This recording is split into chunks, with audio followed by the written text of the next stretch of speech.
Hello achievers, A4 के study time में आपका स्वागत है। और आज की इस क्लास में हम पढ़ने वाले हैं क्लास 11th के फिजिक्स के चैप्टर नंबर 2। और आज के इस क्लास में हम पढ़ने वाले हैं डायमेंशनल एनालिसिस चैप्टर नंबर 2 के न्यूमेरिकल्स के बारे में। और जैसा कि आपको पता होगा #0 करके हम लोगों ने 2 एक्सरसाइज किए हैं। और 2 एक्सरसाइज वाले 2 क्लासों में लगातार हम लोग ये देखा कि पहले वाले में सारी डायमेंशन मैंने सीखी, इसके अलावा दूसरे वाले में जो #1 क्लास थी उसमें हम लोगों ने 1 से लेकर क्वेश्चन नंबर 3 के सारे क्वेश्चन हल कर चुके हैं। तो आज की ये क्लास आप जान चुके होंगे क्वेश्चन नंबर 4 से शुरू होने वाली है। तो बिना देर किए हुए सीधे शुरू करेंगे आज की हम इस क्लास को। देखिए क्वेश्चन नंबर 4 में ये कह रहे हैं कि लकड़ी का घनत्व 0.5 ग्राम पर सेंटीमीटर क्यूब है, एसआई पद्धति में इसका मान ज्ञात कीजिए। ये है मेरा क्वेश्चन नंबर 4। और इसमें अब कह रहे हैं लकड़ी का एक घनत्व है। घनत्व क्या है कि 0.5 ग्राम पर सेंटीमीटर क्यूब है। घनत्व को हम डेंसिटी डी बोलते हैं और उसकी वैल्यू दे रखी है 0.5 ग्राम पर सेंटीमीटर क्यूब। ये मुझको दे रखा है। और जैसा कि आपको ये पता है कि जो वैल्यू देता है उससे हम लोग सबसे पहले यूनिट और न्यूमेरिकल वैल्यू फाइंड कर लेते हैं, अलग अलग कर लेते हैं, इसके बाद क्वेश्चन को हल करना शुरू करते हैं। तो देखिए ये जो डी है ये घनत्व दिया हमें 0.5 ग्राम पर सेंटीमीटर क्यूब। तो ये जो गणितीय संख्या होती है इसको हम बोलते हैं न्यूमेरिकल वैल्यू। इसको एन से कहते हैं, ये आंकिक मान है, इसको हम एन से डिनोट करते हैं। ये यूनिट या मात्रक है, इसको हम यू से डिनोट करते हैं। तो इस डी से हम एन निकालेंगे। ये कितना है 0.5। यूनिट क्या है इसकी ग्राम पर सेंटीमीटर क्यूब। इतना निकालने के बाद अब फिर मैं आगे ये पढ़ूंगा। कह रहा है कि एसआई पद्धति में इसका मान ज्ञात करो। देखो ये किस पद्धति में है, सीजीएस में है। ये सीजीएस पद्धति में दिया गया है और हमको एसआई पद्धति में पूछ रहा है। एसआई पद्धति में सभी मात्रक वही होते हैं जो एमकेएस पद्धति में लिए जाते हैं। एमकेएस पद्धति के जितने मात्रक हैं वही एसआई पद्धति के कहलाते हैं। देखो एमकेएस पद्धति में मैंने आपको सिखाया था कि ये लंबाई का मात्रक बताता है, ये किलोग्राम के द्रव्यमान के मात्रक को बताता है और ये समय के मात्रक को बताता है। द्रव्यमान लंबाई का मात्रक मीटर यहाँ पर होता है, यहाँ द्रव्यमान का मात्रक केजी होता है किलोग्राम, और समय का मात्रक होता है सेकंड। ये बातें आपको याद कर लेनी। अब आपको यहाँ से देखना है कि मुझको इसमें एसआई पद्धति में निकालना है। देखो ग्राम है, यहाँ पर सीजीएस में ग्राम होगा तो एमकेएस में क्या होगा, किलोग्राम। तो जो यू यहाँ पर निकालना है एसआई पद्धति में, वहाँ के लिए ग्राम को किस में लेना है हमको, किलोग्राम में। सेंटीमीटर इसमें है तो इसमें क्या होता है, मीटर है, तो यहाँ पर मीटर क्यूब लेना है हमको। और इस समय एन की वैल्यू मुझको निकालनी है। देखो एक बार फिर से यह समझ लो कि ये सीजीएस पद्धति में ये मान दिया गया है, क्योंकि ग्राम सेंटीमीटर क्यूब या सेंटीमीटर ग्राम और सेंटीमीटर ये सब किस में होते हैं, सीजीएस पद्धति में। अब सीजीएस पद्धति में ये मात्रक दिया गया है, हमसे कह रहे हैं अगर मैं इस डेंसिटी को एमकेएस पद्धति, जिसे हम एसआई पद्धति, जो एसआई पद्धति कह रहे हैं, एसआई पद्धति जो कि एमकेएस के ही मात्रक लिए जाते हैं, कह रहे हैं अगर मैं एसआई पद्धति में इसके मात्रक लूँ इस डेंसिटी के, तो फिर ये बताओ कि वहाँ पर जो आंकिक मान आएगा वो कितना हो जाएगा। आप जान लो कि यहाँ पर ग्राम होता है तो एमकेएस या एसआई पद्धति में किलोग्राम होता है, यहाँ सेंटीमीटर सीजीएस में होता है तो यहाँ पर क्या होता है, मीटर होता है। ऐसे कर लिया मैंने। अब यहाँ पर वैल्यू मुझको निकालना है। आपको फार्मूला याद होगा, N1U1 बराबर N2U2। इसके हिसाब से अगर मैं ये देखूँ, दो इधर N इधर N इधर U इधर U, तो ये पहले पद्धति के हैं तो ये 1 कर लेते हैं, ये दूसरी पद्धति से लिए गए तो 2 कर लेंगे। अब आपको हल करना है। देखो n की वैल्यू कितनी है, 0.5 गुणे u की ये है, इससे हमने ये सिखाया था सबसे पहले विमाओं का प्रयोग करना है इस पूरे चैप्टर में। तो विमा यहाँ से हम निकाल लेते हैं। ग्राम क्या है, ये द्रव्यमान का मात्रक है और द्रव्यमान की विमा होती है m। ये पर सेंटीमीटर क्यूब, जो सेंटीमीटर क्या है, एक प्रकार की दूरी है, और दूरी के मात्रक क्या, लंबाई कहते हैं, उसे L से डिनोट कर देते हैं, उसकी विमा L होती है। यहाँ क्यूब लगा है तो यहाँ हम क्यूब कर लेंगे। देखो ये m ऊपर तो है ही, ये बटे की लाइन है, बटे की लाइन के नीचे ये बटे में है 10 की L की पावर +3, ऊपर जाएगी तो -3 हो जाएगी। तो ये निकल आएगी विमा। इसको हम M1 L1 नाम दे देंगे। अगर इधर की मैं विमा निकालूंगा तो विमा सेम आएगी, बस यहाँ पर 2 कर देंगे। m2L2 ऐसा इस वजह से मैंने किया है m1L1 और m2L2, क्योंकि ये पहले पद्धति के मात्रक लिए गए और ये दूसरे पद्धति में लिए गए। तो इधर वालों के लिए m1L1, इधर m2L2। वैल्यू पुट अप करो, u इधर वाले से लेना है, तो ये हो गया m1L1 इक्वल n2 का मान मुझको निकालना है, तो ये n2 लिखना है और गुणे पे u2 की वैल्यू कितनी है, m2L2 ये 0.5 तो है ही, और ये m1L1 भी है। अब ये चीज़ देखो n2 के गुणे में है, क्योंकि हमको n2 का मान निकालना है, तो n2 अकेले होना चाहिए एक तरफ, तो इसके अलावा n2 के अलावा दूसरी तरफ कुछ भी नहीं होना चाहिए। ये चीज़ n2 के गुणे में इधर भेज दो तो बटे में हो जाएगी, तो यहाँ बटे की लाइन करते हैं और लिख देते हैं m2L2 इधर बचा होगा सिर्फ n2। अब यहाँ से आपको फिर से देखना है, ये 0.5 तो चल ही रहा है। यहाँ से आपको ये किया जाता है, जब ये इधर वाली बीमा इधर बटे में आ जाए, फिर आपको ऊपर नीचे की m1 m2 L1 L2 इस तरह जितनी भी हैं उन सभी को अलग अलग करना है। तो मैं m1 ऊपर से m2 नीचे से ये निकाल ले रहा हूँ।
Question number 5। और क्वेश्चन नंबर 5 में कह रहा है कि सार्वत्रिक गुरुत्वाकर्षण नियतांक का सीजीएस पद्धति में मान 6.67 गुणे 10 की पावर -8 मात्रक है।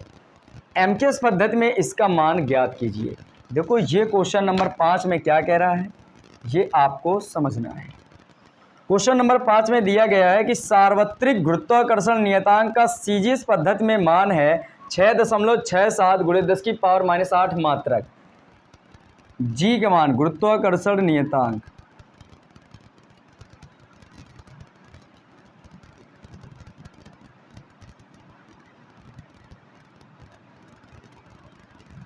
मान दिए गए 6.67 गुणे 10 की पावर -8 मात्रक।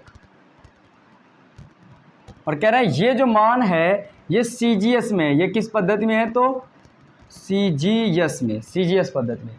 तो आपके पास ये मात्रक लिखा होने से क्या फ़ायदा, मुझको तो ये मात्रक पता होना चाहिए ना कि ये क्या है। तो हम एक आपको फार्मूला दिखाते हैं। देखो न्यूटन ने अपने नियम पे बताया था कि दो पिंडों के मध्य जो कार्य करने वाला बल होता है, जिसको हम कौन सा कहते हैं, गुरुत्वाकर्षण बल F, वो कितना होता है, Gm1m2 बटे में r का स्क्वायर। ये इन्होंने बताया था। ये जो G आया है यहाँ पर, यही है सार्वत्रिक गुरुत्वाकर्षण नियतांक, जिसको हम लोग कैपिटल G से डिनोट करते हैं। अब इस G की मात्रक देखो कैसे निकलेगा। ये G है, ये r² इधर बटे में है तो इधर आएगा तो गुणे में हो जाएगा। m1 m2 इधर गुणे में, इधर आएगा तो बटे में। तो जो G की वैल्यू है, देखो ये F तो है ये अपनी जगह पे, ये r² बटे में G की तरफ तो इधर आएगा तो गुणे में, तो r² बटे m1 m2 G की गुणे में, तो दूसरी तरफ जाएंगे तो बटे में, तो m1 m2। देखो G की तरफ ये m1 m2 गुणे में थे तो F की तरफ आएंगे तो बटे में हो जाएंगे। ये G की तरफ बटे में था तो F की तरफ आएगा तो गुणे में। देखो F के साथ r² गुणे में हो गया, m1 m2 बटे में हो गया। यहाँ से मात्रक निकालना है, G का मात्रक।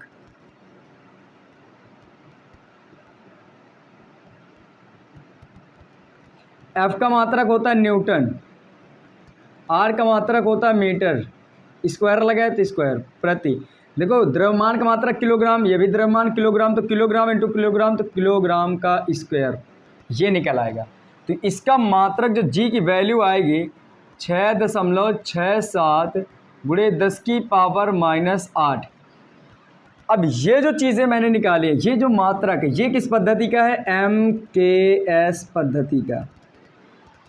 अब मुझको यहाँ पर अगर मुझे MKS की जगह पर CGS पद्धति में लिखना है, क्योंकि ये जो मात्रक है ये किस में है, इतना मान CGS में है, तो G की वैल्यू इतनी तो हो गई। अब CGS में मात्रक कैसे निकालोगे, आप क्वेश्चन नंबर जब पढ़े होगे, कौन सा, क्वेश्चन नंबर 2, तो वहाँ पर क्वेश्चन नंबर 2 में आया था कि जो CGS पर G का CGS पद्धति में मान, G का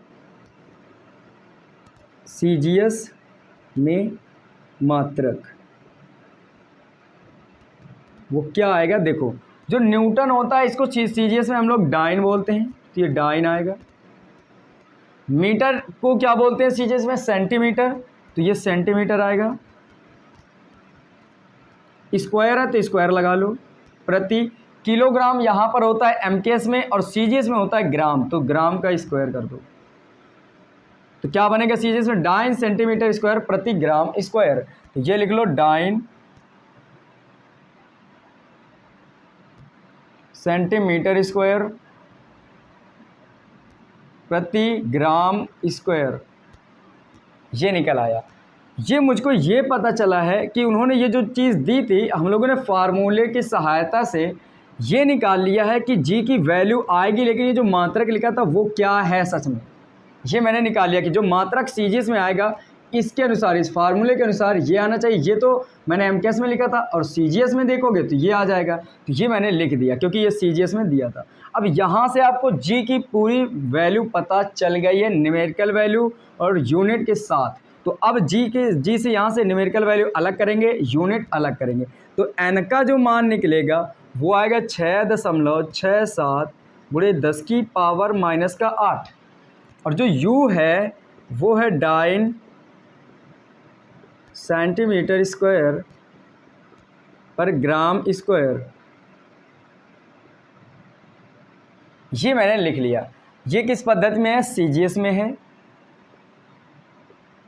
अब मुझको कह रहा है इसमें ऐसा एमकेएस पद्धति में निकालो, तो एमकेएस पद्धति में ये मैंने लिख दिया है कि क्या होता है न्यूटन मीटर स्क्वायर प्रति किलोग्राम स्क्वायर।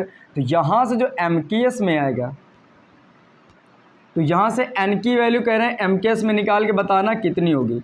अगर यूनिट तुम अपने आप से ले लो, क्या होगा न्यूटन मीटर स्क्वायर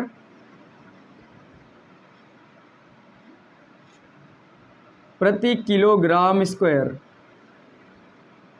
ये मैंने लिख लिया। अब देखो ये सीजीएस पद्धति क्या है, ये एक पहली पद्धति, ये कोई दूसरी, तो इधर वालों को 1 1, इधर वालों को 2 और 2, तो ये हो गया N1 U1 N2 U2। अब इनके कहने का मतलब ये है साफ सुथरी बात कि अगर मैं सीजीएस पद्धति में इतना मान दे रहा हूँ, तो अगर इसके मात्रक को जी के मात्रक को आप एमकेएस में ले लो, तो उस समय एन की वैल्यू कितनी आएगी निकालो। फार्मूला वही सेम है, N1 U1 बराबर N2 U2 से। देखो वैल्यू पुटअप करना है, N1 की वैल्यू कितनी है 6.67 गुणे 10 की पावर माइनस 8, तो 6.67 गुणे 10 की पावर माइनस 8 गुणे U1 ये वीमा निकालनी है आपको, क्योंकि मैंने सिखाया है कि ये आपको कुछ क्वेश्चन में से कुछ में इनमें से नहीं लगेंगे, बाकी हर किसी में से वीमाओं का यूज़ करके ही निकालना है। तो वीमा आप यहाँ से निकाल सकते हो। तो जी की वीमा कैसे निकालेंगे, जी की वीमा, देखो ये न्यूटन आया है, तो न्यूटन का क्या होता है बल का मात्रक है, बल की विमा क्या होती है ml t की पावर -2 r स्क्वायर को क्या कहेंगे l का स्क्वायर, क्योंकि r दूरी है, दूरी की विमा क्या होती है l, स्क्वायर लगाए तो स्क्वायर लगा दिया। ये किलोग्राम है, किलोग्राम का स्क्वायर, तो किलोग्राम द्रव्यमान का मात्रक है, उसको मैस बोलते हैं, तो m लिखो, स्क्वायर है तो स्क्वायर कर दो। देखो ये m l की पावर यहाँ 1, l की पावर यहाँ 2, तो क्या हो जाएंगी m l की पावर 3 t की पावर -2, ये ऊपर हो गई, m l की पावर 2 1 3 और t की पावर -2, ये m की पावर 2 ऊपर जाएंगी, तो प्लस की हैं तो ऊपर माइनस की हो जाएंगी।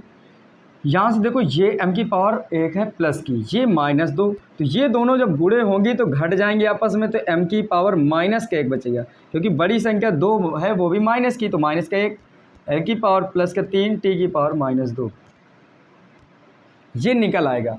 अब ये वीमा यहाँ पर पुटअप करनी है आपको। देखो यही वीमा यहाँ पर होगी, यही वीमा यहाँ पर भी होगी, तो जो वीमा इधर लिखेंगे हम लोग वो आएगी M1L1T1। अब पावर लगा लेते -1 और 3 और -2, इधर भी सेम आएगी, बस 2 कर देना है, M2L2T2, माइनस का 2 है, प्लस का 3 है, माइनस का 1 है।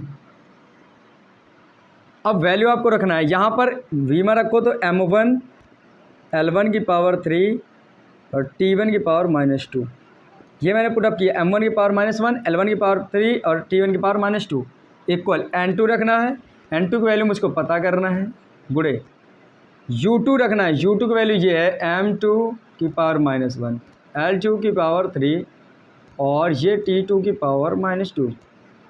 ये चीज़ आपको बटे में लानी है, तो ये 6.67 गुणे 10 की पावर -8 गुणे M1 की पावर -1, L1 की पावर 3, T1 की पावर -2 बटे ये आ जाएगी इधर, तो M2 की पावर -1, L2 की पावर 3 और T2 की पावर -2, ये लिख लिया, इधर बचा N2। अब आपको ये पता होगा कि सबसे पहले हम लोग क्या काम करते हैं यहाँ से कि इन चीज़ों को अलग अलग करते हैं, M को अलग, L को अलग, T को अलग, दोनों के अनुपात अलग अलग करते रहते हैं। तो ये आएगा 6.67 गुणे 10 की पावर -8 गुणे में M1 ऊपर से M2 नीचे से अलग अलग कर लो, M1 बटे M2 होल पावर, देखो -1 दोनों की सेम है, तो होल पावर लगा दो, -1 गुणे चिन्ह लगा लो। L1 और L2 ले लो, तो L1 बटे L2, दोनों पावर 3 है तो बाहर 3 कर लेंगे, और T1 बटे T2 करेंगे, और दोनों की पावर -2 है तो बाहर कर दिया, बचा क्या N2। अब यहाँ से आपको देखना है 6.67 गुणे 10 की पावर -8 गुणे, ये द्रव्यमान है, M को द्रव्यमान बोलते हैं, M को द्रव्यमान बोलते हैं। ये द्रव्यमान M1 है, मतलब सीजीएस पद्धति का है, और सीजीएस पद्धति का द्रव्यमान किस में लिया जाता है, सीजीएस कहाँ लिखा था मैंने, ये ग्राम में, सीजीएस में किस में लिया जाता है, ग्राम में। देखो ये लंबाई का मात्रक सेंटीमीटर, द्रव्यमान का मात्रक ग्राम, समय का मात्रक सेकंड, और एम कैस कहाँ है, लंबाई का मात्रक मीटर, द्रव्यमान का मात्रक किलोग्राम, समय का मात्रक सेकंड। पहले ग्राम में, दोबारा m2 किलोग्राम में, तो ऊपर ग्राम आएगा और नीचे किलोग्राम आएगा, होल पावर -1 है, गुणे L1 पहले लेंथ सेंटीमीटर में है तो सेंटीमीटर करेंगे, और बटे बाद में L2 किस में हो जा रहा है, मीटर में, तो मीटर में, होल पावर 3 है, 3 कर देंगे, गुणे T1 पहले भी सेकंड समय सेकंड में, बाद में भी समय सेकंड में ही है, -2 है, बराबर N2। ये 6.67 गुणे 10 की पावर -8 गुणे ग्राम है, ये इसको लिखेंगे। अब आप जान चुके हो कि 1 किलोग्राम में 1000 ग्राम होते हैं, तो इसको हम 1000 ग्राम लिख देंगे, गुणे सेंटीमीटर लिखेंगे ऐसे ही, और ये मीटर में 100 सेंटीमीटर होते हैं, इसको लिख दिया, और पावर 3 है। देखो सेकंड से सेकंड खत्म, आएगा 1 की पावर -2 बराबर N2। अब हम ऐसा करते हैं, उसको मिटा देते हैं, अगर वो लिखा होगा या आप समझ तो गए ही होंगे, तो इसको मिटा देते हैं यहाँ से।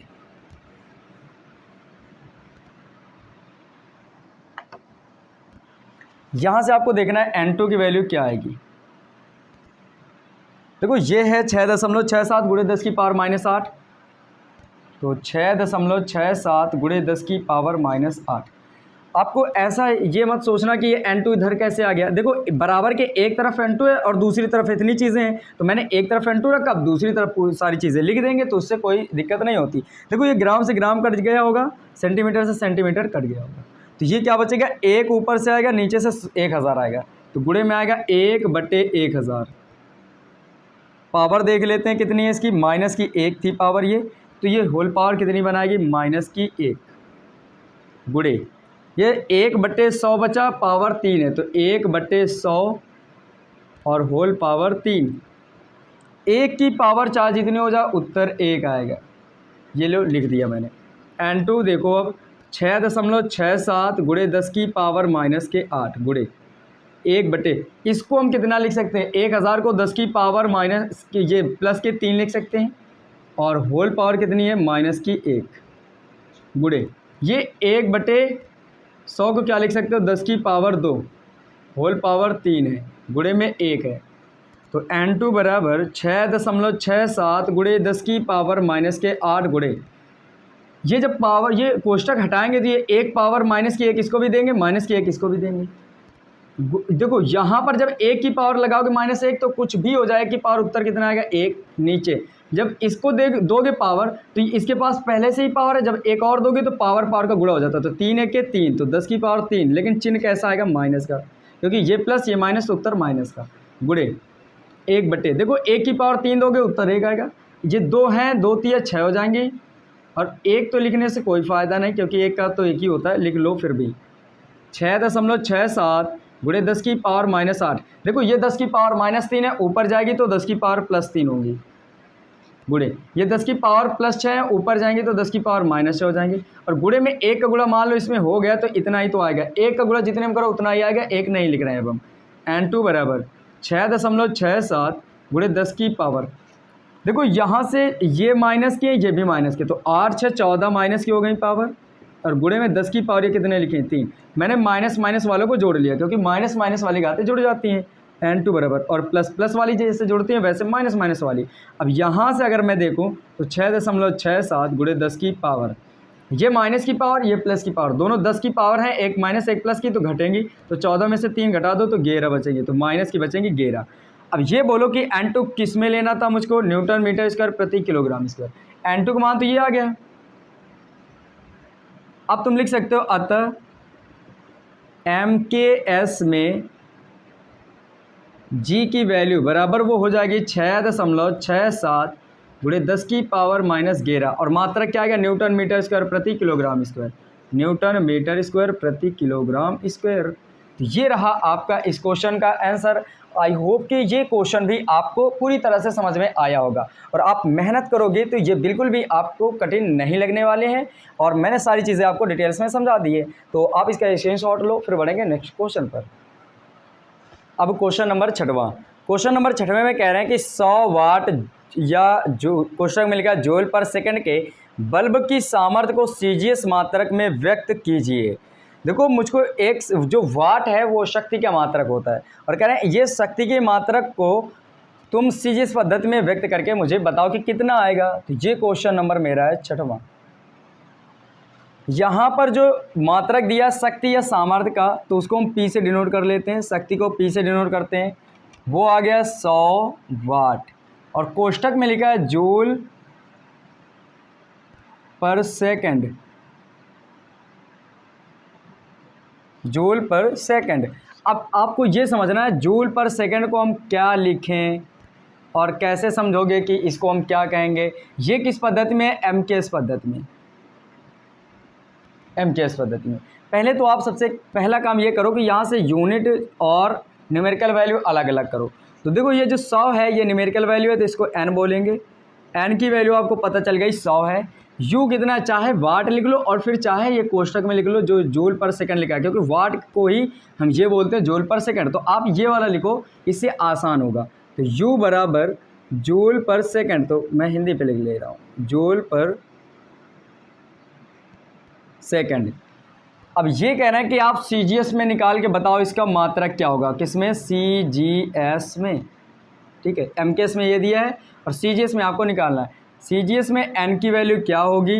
अब सीजीएस में मात्रक तो हम निकाल ही सकते हैं।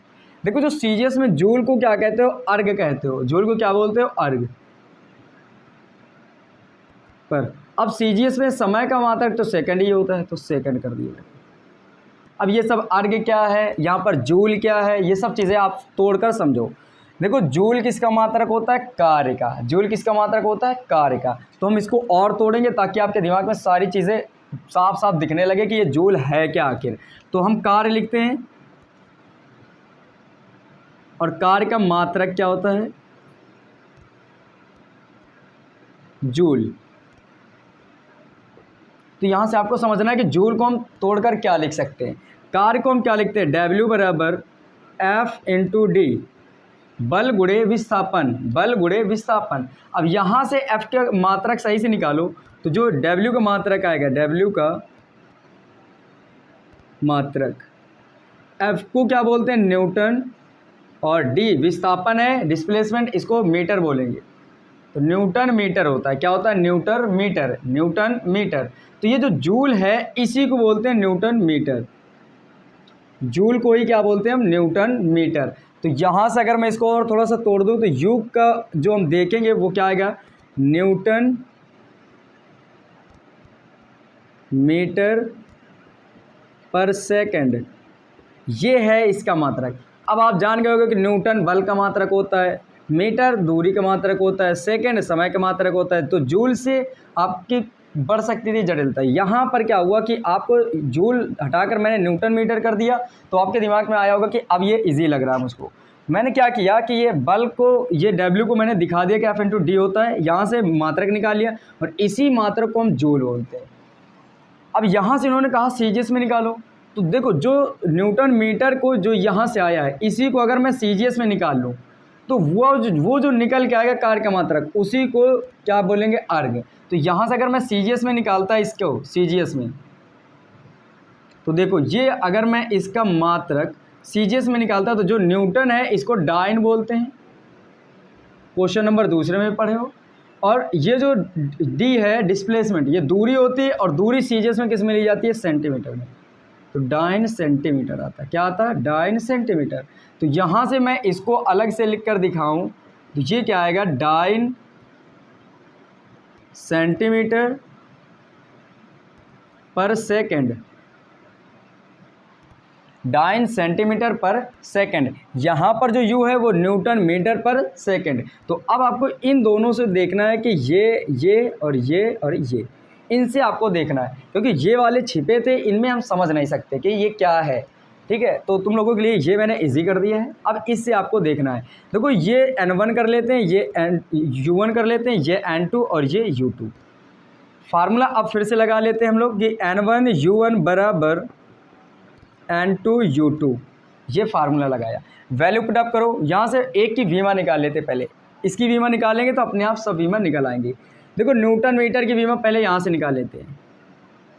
पी की वीमा सीधे लिखेंगे, पी का मात्रक, जो पी का मात्रक आया वो पूरी तरीके से जूल पर सेकंड को हमने क्या लिख लिया, न्यूटन मीटर पर सेकंड, न्यूटन मीटर पर सेकंड। अब इसकी वीमा निकाल लेते हैं, पी की वीमा,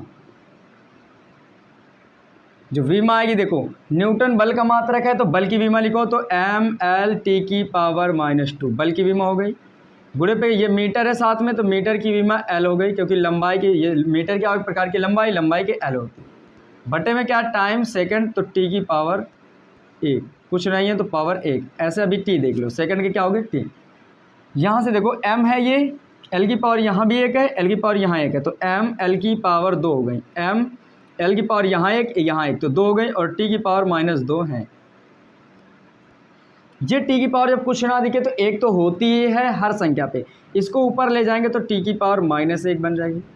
ये ऊपर इस वजह से ले जाते हैं कि वीमाएँ कभी भी हर में होनी ही नहीं चाहिए। यहाँ से M L की पावर 2 T की पावर, देखो 2 T की पावर -2 T की पावर -1 जुड़ गए तो -3, ये निकल आई वीमा कि जो P की वीमा होती है mL/T-3 होती है। तो यहाँ से जो वीमा आएगी वो हमें पता चल गई कि mL/T की पावर -3 ये आएगी। तो वीमा इधर भी सेम आएगी, लेकिन यहाँ पर पहले पद्धति की बात हो रही किसी और की, तो ये 1 कर, ये किसी दूसरी पद्धति के लिए तो यहाँ पर M2 L2 और T2 करेंगे और पावर जो है वो लगा लेंगे। L की पावर 2 है और T की पावर -3 है। अब ये फार्मूला लिख लिया मैंने, इसको यहाँ से अब अच्छे से लिख दे रहे, N1 U1 बराबर N2 U2 से वैल्यू रखेंगे। N1 का मान कितना है 100, ये मैंने कर दिया 100 गुणे U1 वीमा लिखो M1 L1 की पावर 2 T1 की पावर -3, N2 का मान तो निकालना है मुझको, और U2 का मान कितना है M2 L2 की पावर 2 T2 की पावर -3। अब यहाँ से आपको देखना है ये 100 है ही गुणे में, ये M1 L1 की पावर 2 T1 की पावर -3। अब ये चीज़ आपके पास देखो ये N2 के गुणे में इधर आएगी तो बटे में, ये आपको याद ही रखना है कि N2 के साथ में जो भी है उसको इधर भेजो, क्योंकि N2 की तो वैल्यू ही निकालनी है। तो यहाँ पर मैंने भेज दिया इसको M2 L2 की पावर 2 T2 की पावर -3, और इधर कितना बचा N2। अब यहाँ से आपको देखना है कि M1 M2 अलग करना है, L1 L2 T1 T2 अलग करना है, तो 100 गुणे M1 बटे M2, ये मैंने M1 बटे M2 अलग किया गुणे में L1 बटे L2, ये मैंने किया। देखो पावर 2 इसमें भी है इसमें भी, तो होल पावर मैंने कितनी कर दी 2। जब ऊपर नीचे किसी की पावर सेम हो तो हम होल पावर बना देते हैं गुणे T1 T2, तो T1 बटे T2 होल पावर -3, दोनों पे -3 तो मैंने होल पावर कर दी N2, इतना मैंने कर दिया। यहाँ पर आपको देखना ये 100 है गुणे M1, देखो ये पहले पद्धति में द्रव्यमान का मात्रक है, M को क्या कहते हैं मैस बोलते हैं हम लोग, मैस का मतलब द्रव्यमान है। द्रव्यमान पहले पद्धति कौन सी है MKS, MKS में द्रव्यमान का मात्रक क्या लिया गया है किलोग्राम, MKS में द्रव्यमान का मात्रक क्या होता है किलोग्राम। तो ये देखो ये है kg, ये है सेकंड और ये है मीटर, तो द्रव्यमान kg दिखाता है, तो द्रव्यमान क्या हो गया kg में, पहले किलोग्राम में। M2 किस में है CGS में, तो CGS में ये क्या होता है ग्राम होता है, क्या होता है ग्राम, तो यहाँ पर क्या लिख देंगे ग्राम गुणे L1, पहले L1 लेंथ किस में होती है मीटर में, CGS में लेंथ किस में होती है सेंटीमीटर में, होल पावर 2 है तो ये 2 कर लो। T1 पहले समय सेकंड में है और बाद में भी समय सेकंड में ही है, होल पावर -3 है, इक्वल में N2 है। एक बात ये आपको बार बार समझ में आ रही होगी, शायद आप सोच रहे होंगे कि ये MKS में सीधे किलोग्राम कैसे ले रहे हैं, CGS में कैसे ग्राम ले रहे हैं सेंटीमीटर। तो मैंने इन सारी चीज़ों को #1 पे और #0 पे, इन सब देखो जितनी भी ये यहाँ पर मैंने बीमाएँ लिखाई हैं या जितनी भी बीमाएँ मिल रही हैं, ये सारी की सारी बीमाएँ मैंने #01 पे #0 पे करके दिखा चुके हैं। जो चैप्टर नंबर दूसरा है, इसके आप लेक्चर नंबर #0 पे जाओगे तो आपको सारी बीमाएँ मिल जाएंगी वहाँ डिटेल्स पे, और जब #1 पे जाओगे तो यहाँ पर जो 1 से 3 तक के क्वेश्चन है वो आपको मिल जाएंगे। और ये हैशटैग आपके पास दूसरा है, जो इस क्लास में हम पढ़ रहे हैं चौथे से आगे तक के क्वेश्चन। तो अगर ये चीज़ें आपको यहाँ नहीं समझ पा रहे हो, आप पूरी तरह से आ गई होंगी समझ में, ऐसा हम अनुमान कर सकते हैं। लेकिन अगर आपको थोड़ी सी भी दिक्कत हो रही हो तो आप #0 को देख सकते हो, उसमें सारी चीज़ें डिटेल्स में डिस्कस की गई हैं। अब यहाँ से हम आपको ले चलते हैं आगे की तरफ। देखो पहले उधर का तो आप समझ ही गए होंगे, मैंने साफ सुथरे निकाल दिया है, यहाँ से इसको मिटा देते हैं।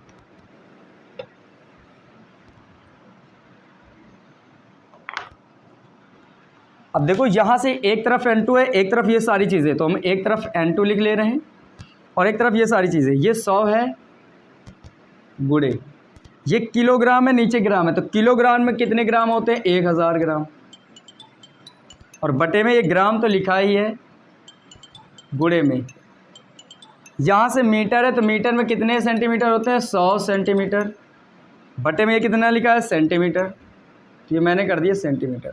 होल पावर कितनी है? 2, तो ये मैंने कर दिया 2 गुणे, ये सेकंड से सेकंड एक बार में कैंसिल आउट हुआ तो 1 की पावर -3 बन जाएगा सीधे, 1 की पावर -3, और सारी बातें ख़त्म हो गई यहाँ से।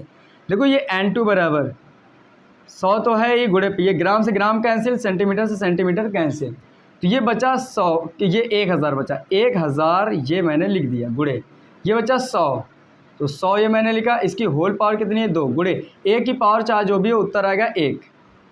N2 बराबर, ये 100 को लिख सकते हो 10 की पावर 2, 1000 को लिख सकते हो 10 की पावर 3 गुणे, ये 100 को लिख सकते हो 10 की पावर 2, और होल पावर बाहर कितनी है? 2।